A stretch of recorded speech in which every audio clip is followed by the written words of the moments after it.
वातावरणामध्ये झालेल्या बदलामुळे यावर्षी आंबा आणि काजूच्या उत्पादनावर फार मोठा वाईट परिणाम झालेला आहे.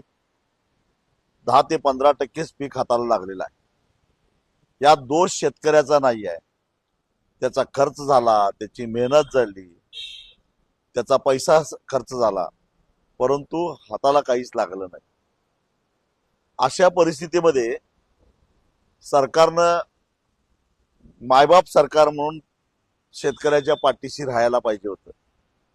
गेली 2.5 महिने कोकणातला शेतकरी संघर्ष करतोय, पहिल्यांदा संघर्ष करतोय आणि पहिल्यांदा काहीतरी सरकारकडे मागतोय.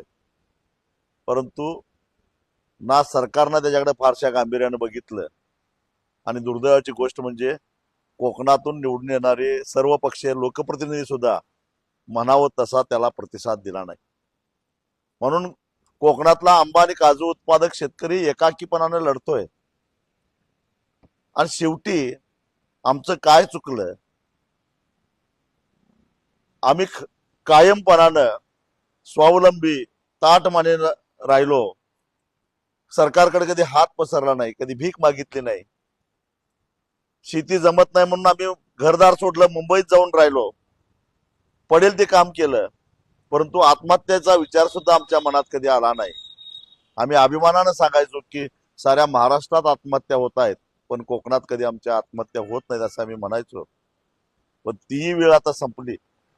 नुकतंच रत्नागिरीतल्या एका शेतकऱ्यानं कर्जबाजारी होऊन आत्महत्या केली.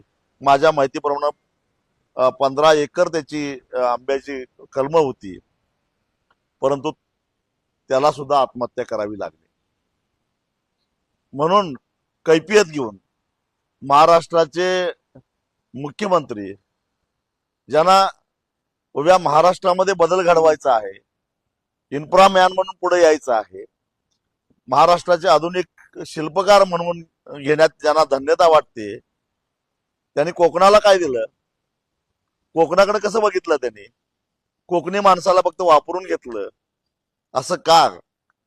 काय आमचं चुकलं याचा जाब विचारण्यासाठी म्हणून 15 मेला कोकणातला शेतकरी गिरगाव चौपाटीपासून वर्षा बंगल्यापर्यंत जायला लागलेला आहे. मुख्यमंत्र्याच्या दारात जाऊन, गड्या आमचं काय चुकलं? आम्ही लढत नाही, भांडत नाही, जाब विचारत नाही, उपद्रव देत नाही.